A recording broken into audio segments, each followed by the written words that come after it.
ನಾನು ಹೇಳ್ತೀನಿ ನನಗೆ ಇಷ್ಟ ಆಗೋ ಕಾರಣ ಆಕೆ ಯಾವಾಗಲೂ ನನ್ನ ಜೊತೆ ರಿಯಲ್ ಆಗಿ ಇದ್ಲು. ಜೋಡಿ ಎಲ್ಲಿದ್ರು ಸೇಫ್ಟಿ ಆಗಿರ್ತೀವಿ.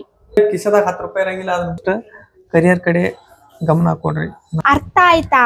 ನಮಸ್ಕಾರ ಎಲ್ಲ ಕರ್ನಾಟಕ ಮಂದಿಗೆ. Welcome back to Mr and Mrs YouTube channel.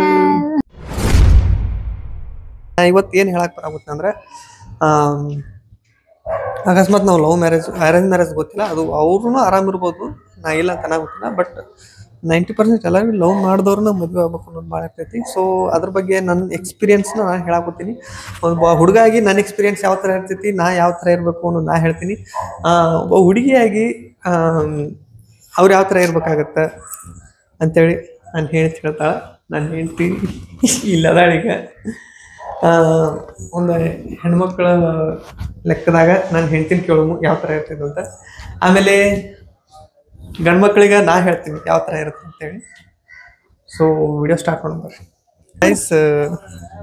ನಮ್ಮ ಮೇಡಮ್ ಅವ್ರು ಏನು ಹೇಳಾಕತ್ತಾರಂದ್ರೆ, ಗೊತ್ತಾ ಇಷ್ಟಂತೂ ಐತಿ, ಎಲ್ಲರೂ ಫಸ್ಟ್ ಕರಿಯರ್ ಕಡೆ ಗಮನ ಕೊಡ್ರಿ. ನಾವು ಲವ್ ಮ್ಯಾರೇಜ್ ಈ ಥರ ನಾವು ವಿಡಿಯೋ ಮಾಡಾಕತ್ತೀವಿ ಅಂದ್ರೆ ಎಲ್ಲರೂ ಲವ್ ಒಳಗೆ ಮುಳುಗಬೇಡ್ರಿ. ಹುಡುಗರು ಅಂತೀನಿ, ಹುಡುಗಿಯರೇನು ನಿಮ್ಮ ಕರಿಯರ್ ಏನಾದ್ರು ಗೊತ್ತಿಲ್ಲ, ಹುಡುಗಿಯರಿಗೆ ಹೆಂಗಿದ್ರು ಲಗ್ನ ಆಗ್ಬಿಡ್ತೈತಿ. ಹುಡುಗರಿಗೆ ಸೆಟ್ಲ್ ಆಗಿರ್ಬೇಕು. ಸೆಟ್ಲ್ ಆದ್ರನ ಒಂದು ಯಾರಾದರೂ ಒಂದು ಲವ್ ಮಾಡಿದ್ದು ಹುಡುಗಿ ಸಿಗ್ಬೇಕಂದ್ರೂ ನೀವು ಸೆಟ್ಲ್ ಆಗಿದ್ರೆ ಓಕೆ, 90% ಸಿಗೋ ಚಾನ್ಸಸ್ ಇರ್ತೈತಿ.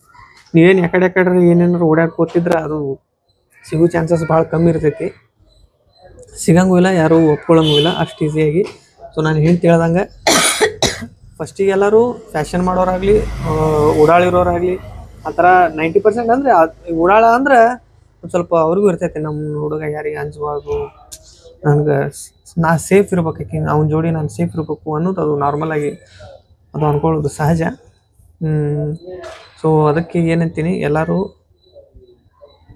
90% ಹುಡುಗರು ಎಲ್ಲರೂ ಸೆಟ್ಲ್ ಆಗಕ್ಕೆ ಟ್ರೈ ಮಾಡಿರಿ. ಆಮೇಲೆ ಲಾಸ್ಟಿಗೆ ನಿಮ್ಮ ಪ್ರೀತಿ ನಿಮ್ಗೆ ಸಿಗ್ಬೇಕಂದ್ರೆ ನಿಮ್ಗೆ ಸೆಟ್ಲ್ ಆಗಿರಲೇಬೇಕು. ನೀವು ಆಮೇಲೆ ನೀವು ಸೆಟ್ಲ್ ಆಗಿಲ್ಲ ಅಂದಮೇಲೆ ಲಾಸ್ಟಿಗೆ ಹುಡುಗಿನೇ ಉಲ್ಟಾ ಹೊಡಿತಾ. ಈಗ ನಮ್ಮ ಮನೆ ಹುಡುಗನ ನೋಡ್ಯಾರ, ಅವ ಹಂಗೆ ಸೆಟ್ಲ್ ಆಗ್ಯಾನಂತ, ಅದು ಹಂಗೆ ಆ ಕೆಲಸ ಮಾಡ್ತಾನಂತ ನೋಡ್ಬಿಟ್ಟಾರ. ನೀ ಏನು ಮಾಡ್ತಿ? ಎಲ್ಲರಿಗೂ 90% ಹುಡುಗರು ಇಲ್ಲೇ ಒಂದು ಕೇಸ್ ಸ್ಟ್ರಕ್ ಆಗೋದು, ಲವ್ ಸ್ಟೋರಿಗಳು ಇಲ್ಲಿಗೆ ಸ್ಟ್ರಕ್ ಆಗ್ತಾವೆ. ಸೊ ಅದಕ್ಕೆ ಎಲ್ಲರೂ ಸ್ವಲ್ಪ ಜವಾಬ್ದಾರಿಯಾಗಿರೋದು ನೋಡ್ರಿ. ನಾಳೆಗೆ ನೀವು ಲವ್ ಮಾಡಿಲ್ಲ, ನೀವು ಅರೇಂಜ್ ಮ್ಯಾರೇಜ್ ಆಗ್ತಿರಂದ್ರೂ ಅವಾಗ ನೀವು ನಿಮ್ಮ ಎಲಿಜಿಬಿಲಿಟಿ ಏನಂತ ಕೇಳ್ತಾರೆ ಫಸ್ಟ್. ಹುಡುಗಿ ಮನ್ಯಾಗ ಹುಡುಗಿ ಏನು ಮಾಡ್ತಾನೆ, ಎಷ್ಟು ದುಡಿತಾನೆ, ಏನು ದುಡಿತಾನೆ, ಹೌದಿಲ್ಲ, ಅದು ಇಂಪಾರ್ಟೆಂಟ್ ಆಗುತ್ತೆ. ಸೊ ಕರಿಯರ್ ಕಡೆ ಎಲ್ಲರೂ ಸ್ವಲ್ಪ ಗಮನ ಕೊಡ್ರಿ ಅಂತ ಹೇಳಕ್ಕೆ ಇಷ್ಟಪಡ್ತೀನಿ. ಯಾಕೆ ಓಡಾಡಿದವ್ರನ್ನ ಯಾಕೆ ಇಷ್ಟಪಡ್ತೀರಿ ನೀವು? ಯಾಕಂದ್ರೆ ಅಂದ್ರೆ ಇವ್ರ ಜೋಡಿ ಎಲ್ಲಿ ಹೋದ್ರು ಇರ್ಬೋದು, ಇವ್ರ ಜೋಡಿ ಎಲ್ಲಿದ್ರು ಸೇಫ್ಟಿ ಆಗಿರ್ತೀವಿ ಅನ್ನೋದು ಒಂದೇ ರೀಸನ್. ಧೈರ್ಯ ಇರ್ಬೇಕು. ನನ್ನ ಹುಡುಗಿಗೆ ನಾ ಇಷ್ಟಪಡೋ ಹುಡುಗ ಧೈರ್ಯ ಇರ್ಬೇಕು, ಸ್ವಲ್ಪ ಒಂದೇನೋ ಇರುತ್ತೆ ಅಷ್ಟೇ. ಇವನು ಮದುವೆ ಆಗಿಂದನೂ ಹಂಗ ಇದ್ದ, ಉಡಾಳಗತನೇ ಇದ್ದ. ಆಮೇಲೆ ಬೆಂಗ್ಳೂರ್ ಬಂದು ಈಗ ಒಂದು ಬೆಂಗ್ಳೂರ್ ಬಂದು ಚಲೋ ಅದೇವಿ. ಜವಾಬ್ದಾರಿಗಳು ಜಾಸ್ತಿಯಾಗಿ ಹೊಡೆದು ಸದ್ದಾಗ ಈಗ ಪರಿಸ್ಥಿತಿ ಹೊಡೆತಂತಿರ್ತಾವಲ್ಲ, ಸಂಸಾರ ಅಂದ್ಮೇಲೆ ಬೀಳ್ತಾವ. ಸ್ವಲ್ಪ ಊರ್ ಬಿಟ್ಟು ಬಂದ್ರೆ ಸ್ವಲ್ಪ ಹೊಡೆದ್ ಬೀಳ್ತಾವ. ಆಮೇಲೆ ನಾವೇ ಸ್ವಲ್ಪ ಸ್ಮೂತ್ ಆಗ್ಬೇಕಾಗತ್ತ. ಶಾನೆ ಆಗ್ಯಾನ ಈಗ ನನ್ ಗಂಡ. ಹುಡುಗರಿಗೆ ಎಂತ ಹುಡುಗಿಯರ್ ಇಷ್ಟ ಆಗ್ತಾರ, ಮೇನ್ ನಾ ನಿನಗೆ ಯಾಕೆ ಇಷ್ಟ ಆದೆ, ಅದು ಯಾಕೆ ಇಷ್ಟ ಹೇಳ ಬರೀ ಹೇಳ್ತೀನಿ. ಫಸ್ಟ್ ಆಫ್ ಆಲ್ ಹುಡುಗಿಯರು ಇಷ್ಟ ಆಗೋ ಕಾರಣ ಅವ್ರದ್ದು ಇನ್ನೋಸೆನ್ಸ್. ಆಮೇಲೆ ಅವರು ಸೈಲೆಂಟ್ ಇರಬೇಕು, ಡೀಸೆಂಟ್ ಇರಬೇಕು. ಜಾಸ್ತಿ ಎಲ್ಲ ಜೋಡಿ ನಕ್ಕೋತಾಡ್ಕೋತಿರೋದು ನನಗೆ ಇಷ್ಟ ಅಲ್ಲ. ಅದು ಜಾಸ್ತಿ ನಕ್ಕೋತಾಡ್ಕೋತಿರೋದು, ಜಾಸ್ತಿ ಓವರಾಗಿ ರಿಯಾಕ್ಟ್ ಮಾಡೋದು, ಆಮೇಲೆ ತಮ್ಮ ರಿಯಾಲಿಟಿನ ತಾವು ತೋರಿಸ್ಕೊಳ್ಳಲ್ಲ. ಯಾಕಂದ್ರೆ ನಾನು ಹೇಳ್ತೀನಿ ನನಗೆ ಇಷ್ಟ ಆಗೋ ಕಾರಣ ಆಕೆ ಯಾವಾಗಲೂ ನನ್ನ ಜೊತೆ ರಿಯಲ್ ಆಗಿ ಇದ್ಲು. ಎಲ್ಲಿ ಒಂದು ಹೋಟೆಲ್ಗೆ ಎಲ್ಲಾದರೂ ಹೋದ್ರು ಒಬ್ರಿಗೊಬ್ರು ನಾವು ಜಾಸ್ತಿ ಇದು ತೋರಿಸಿದಿಲ್ಲ. ನಾನು ಪಿಜ್ಜಾ ತಿಂತೀನಿ, ನಾನು ಬರ್ಗರ್ ತಿಂತೀನಿ, ಆಮೇಲೆ ಊಟ ಮಾಡಿ ಸ್ಟೈಲಾಗಿ ಟಿಶ್ಯೂ ಪೇಪರ್ಲಿ ಹಿಂಗೆ ಒರೆಸ್ಕೊಳ್ಳೋದು ಅದೆಲ್ಲ ಇಲ್ಲ. ಹೆಂಗೆ ಡಿಸೆಂಟಾಗಿ ಇನ್ನೂವರೆಗೂ ನಾನು ಹೇಳ್ತೀನಿ, ನನ್ನ ಜೋಡಿ ಮದುವೆ ಆದಾಗೂ ಯಾವ ಥರ ಇರ್ತಾಳೆ ಪ್ರತಿಯೊಂದು ಬಿಹೇವಿಯರ್ ಒಳಗೆ ರಿಯಾಲಿಟಿನೇ ಮೇನ್ ತೊಗೊಂಡ್ಬರ್ರಿ.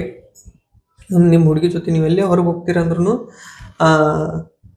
ನಿಮ್ಮ ರಿಯಾಲಿಟಿ ಏನೈತಿ, ನಿಮ್ಮ ಕೈಲಿ ಏನು ಕೊಡ್ಸೋದಾಗತ್ತೆ, ಒಂದು ಟೀ ಕೊಡ್ಸೋದಾಗತ್ತೆ, ಆಯಿತು, ಕ್ಲಿಯರಾಗಿ ಟೀ ಕುಡಿ ಮುಗಿತೈತಿ. ನೀವು ಅದ್ರ ಬಿಟ್ಟು ಈಗ ಇರೋದ ಕಿಸದಾಗ 10 ರೂಪಾಯಿ ಇರಂಗಿಲ್ಲ, ಅದನ್ನ ಬಿಟ್ಟು ಕೇಸಿ ನಾನು ದೊಡ್ಡ ಮಾತಾಡಿದೆ, ದೊಡ್ಡ ಹೋದೆ, ಅದು ಮುಂದೆ ಹೋಗಿ ಕೇಸಿ ಅದು ಎಲ್ಲ ಸುಳ್ಳು ಅಂತ ಗೊತ್ತಾದ್ಮೇಲೆ ನಿಮ್ಮ ಹುಡುಗಿ ನಿನಗೆ ಅನ್ಕೋತಾಳೆ ಇವ ಹೋಗಿತಾನೆ, ಇವ ಡಬ್ ಹೋಗಿತಾನ ಅಂತೇಳಿ ಈ ಥರ ಅನ್ಕೋತಾರೆ.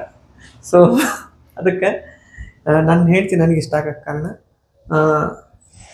ರಿಯಲ್ ಆಗಿದ್ಲು ನನ್ನ ಜೊತೆ. ಇಷ್ಟೆಲ್ಲ ಆಗಿನೂ ಮದುವೆ ಆದ್ಮೇಲೆ ನಮಗೆ ಒಂದೊಂದ್ಸಲ ಏನು ಅನ್ಸುತ್ತೆ ಅಂದ್ರೆ ಒಂದು ಲವ್ ಮ್ಯಾರೇಜ್ ಅದಾವ, ನಾನು ಯಾರಾದ್ರು ಅರೇಂಜ್ ಮ್ಯಾರೇಜ್ ಆಗ್ತಿರ್ತಾರಲ್ಲ ಅವ್ರು ನೋಡಿದಾಗ ನಮಗೂ ಒಂಥರ ಏನೋ ಅನ್ಸುತ್ತೆ, ನಮಗೂ ಈ ಥರ ಸ್ವಲ್ಪ ಮಾಡಿದ್ರೆ ಚಂದ ಇರ್ತಿತ್ತಲ್ಲಪ್ಪ. ಯಾಕಂದ್ರೆ ನೀವು ಲವ್ ಮ್ಯಾರೇಜ್ ಮಾಡಿದ್ರೆ ಅವು ಏನೇನು ಮಾಡ್ತಾರಲ್ಲ ಶಾಸ್ತ್ರಗಳು, ಅರಸಿನ ಶಾಸ್ತ್ರ ಆಗಲಿ ಅವು ಎಕ್ಸೆಟ್ರಾ ಏನೇನು ಒಂದಿಷ್ಟು ಫಂಕ್ಷನ್ಸ್ಗಳು ಇರ್ತಾವೆ, ಅವೆಲ್ಲ ಲವ್ ಮ್ಯಾರೇಜ್ ಆದ್ರೆ ಇಲ್ಲಿ ಅದೇ ಪರಿ ಇಲ್ಲಿ ಮದುವೆ ಆಗ್ಬೇಕಾಗ್ತದೆ. ಅದು ಒಂಥರ ನೋವು ಅನ್ಸುತ್ತೆ. ಅದು ಅರ್ಶಿನ ಆಡೋದಾಗಲಿ, ಆಮೇಲೆ ಒಂದಿಷ್ಟ ಫಂಕ್ಷನ್ ಒಳಗೆ ಎಲ್ಲರೂ ಎಂಜಾಯ್ಮೆಂಟ್ ಮಾಡೋದು, ಎಲ್ಲ ಸಂಬಂಧಿಕರು ಮಾಡೋದಾಗಲಿ ಅದೆಲ್ಲ ಇರೋಂಗಿಲ್ಲ. ಅದು ಒಂದು ಸ್ವಲ್ಪ ನೋವು ಅನ್ಸುತ್ತೆ ಅಷ್ಟೇ. ಮತ್ತು ಇಷ್ಟಪಟ್ಟವ್ರು ಬೇಕಾಗ್ಯಾರ ಅಂತಂದ್ಮೇಲೆ ಒಂದಿಷ್ಟು ಕಳ್ಕೊಬೇಕಾಗುತ್ತೆ, ಒಂದಿಷ್ಟು ಕಳ್ಕೊಬೇಕಾದ್ರೆ ಒಂದಿಷ್ಟು ಪಡ್ಕೋಬೇಕು. ಅದು ಅಂತೂ ಜಗದ ನಿಯಮ. ಅದು ಒಂದು ಪಡ್ಕೋಬೇಕಂದ್ರೆ ಒಂದಿಷ್ಟು ಕಳ್ಕೊಬೇಕಾಗತ್ತೆ. ಸೊ ಇಷ್ಟೈತಿ. ಇದ್ರೊಳಗೆ love marriage better, arrange marriage better ಈ ಥರ ಹೇಳಾಕತ್ತಿಲ್ಲ ನಾನು. ಹೆಂಗೆ ಇದ್ರು ಅವ್ರು ಫಸ್ಟ್ ನಾವು ಹೆಂಗಿರ್ತೀವಿ ಜೀವನದಾಗ, ಇಬ್ರು ಯಾರು ಒಬ್ರನ್ನೊಬ್ರು ಹೆಂಗೆ ಅಂಡರ್ಸ್ಟ್ಯಾಂಡ್ ಮಾಡ್ಕೊಂಡು ಹೋಗ್ತೀವಿ ಅದು ಇಂಪಾರ್ಟೆಂಟ್ ಆಗುತ್ತೆ. ಎಷ್ಟೋ ಜನ ಲವ್ ಮ್ಯಾರೇಜ್ನೂ ಆಗಿರ್ತಾರೆ, ಅವರು ಎಲ್ಲರೂ ಆರಾಮದಾರ ಅಂತಲೇ ಹೇಳಕ್ ಬರಲ್ಲ. ಅರೇಂಜ್ ಮ್ಯಾರೇಜ್ ಆದವ್ರು ಎಲ್ಲರೂ ಹಾಳಾಗ್ತಾರನ ಅಂತ ಹೇಳಕ್ ಬರಲ್ಲ. ಎಲ್ಲರೂ ಸೇಮ್ ಗಂಡ ಹೆಂಡತಿ ಅಂದಮೇಲೆ ಒಂದೇ ಏನಿಲ್ಲ. ಆದ್ರೆ ಇಷ್ಟಪಟ್ಟವ್ರು ಸಿಕ್ಕಾರ ಅನ್ನೋದೊಂದು ಲವ್ ಮ್ಯಾರೇಜ್ ಒಳಗೆ ಇರ್ತೈತಿ.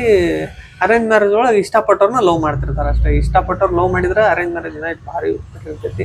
ಲವ್ ಮ್ಯಾರೇಜ್ ಒಳಗೆ ಸ್ವಲ್ಪ ಫಸ್ಟಿಗೆ ಒಂದು ಸ್ಟ್ರಗಲ್ಗಳು ಇಬ್ರು ಹುಡುಗ ಹುಡುಗಿ ಇಬ್ರು ಸೇರಿ ಸ್ಟ್ರಗಲ್ ಮಾಡಿದ್ರನ ಮುಂದೆ ಲೈಫ್ ಚಲೋ ಇರೋದು.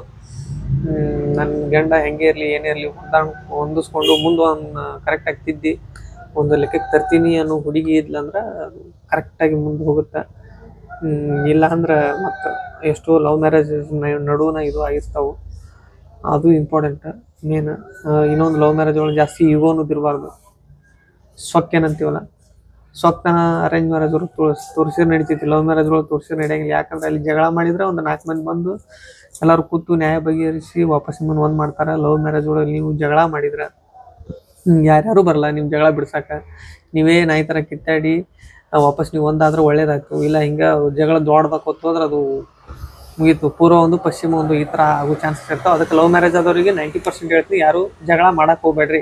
ಅರೇಂಜ್ ಮ್ಯಾರೇಜ್ ಒಳಗೆ ಜಗಳ ಆದರೆ ಇದೊಂದು ಅಡ್ವಾಂಟೇಜ್ ಇರ್ತದೆ, 4 ಮನುಷ್ಯರು ಎಲ್ಲ ಕೂಡಿಸ್ತಾರೆ, ಇದ್ರೊಳಗೆ ಯಾರು ಕೂಡಿಸಲ್ಲ.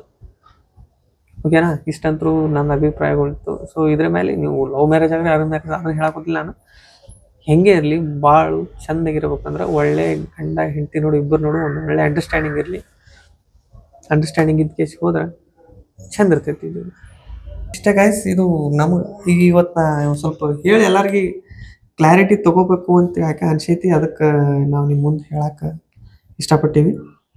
ಇಷ್ಟಿತ್ತು. ನಮಗೆ ಪರ್ಸ್ನಲ್ ಆಗಿ ಏನು ಅನ್ಸೈತೆ ಅದು ಹೇಳೇವಿ. ನಿಮ್ಗೆ ಏನು ಅನ್ಸುತ್ತೆ ಕಮೆಂಟ್ ಮಾಡ್ರಿ. ನಿಮ್ಗೆ ಯಾವ ಥರ ಇದ್ರೆ ಜೀವನ ಚಂದ ಇರುತ್ತೆ ಅನ್ನೋದು ನೀವು ಕಮೆಂಟ್ ಮಾಡಿರಿ. ನೋಡ್ತಾರೆ ಒಂದಿಷ್ಟು ಜನ, ನಾವು ಕಮೆಂಟ್ ನೋಡ್ತೀವಿ, ರಿಪ್ಲೈನು ಮಾಡ್ತೀವಿ. ಸೊ ಎಲ್ಲರಿಗೂ ವಿಡಿಯೋ ಇಷ್ಟ ಆದರೆ ಲೈಕ್ ಶೇರ್ ಕಮೆಂಟ್ ಮಾಡಿರಿ. ಹಾಗೆ ನಮ್ಮ ಚಾನಲ್ನ ಸಬ್ಸ್ಕ್ರೈಬ್ ಮಾಡಿರಿ. ಎಲ್ಲರಿಗೂ ನೋಡ್ತಾ ಇರಿ. ಸಿಗ್ತೀವಿ ಮುಂದಿನ ವಿಡಿಯೋದೊಳಗೆ. ಎಲ್ಲರಿಗೂ ಬಾಯ್.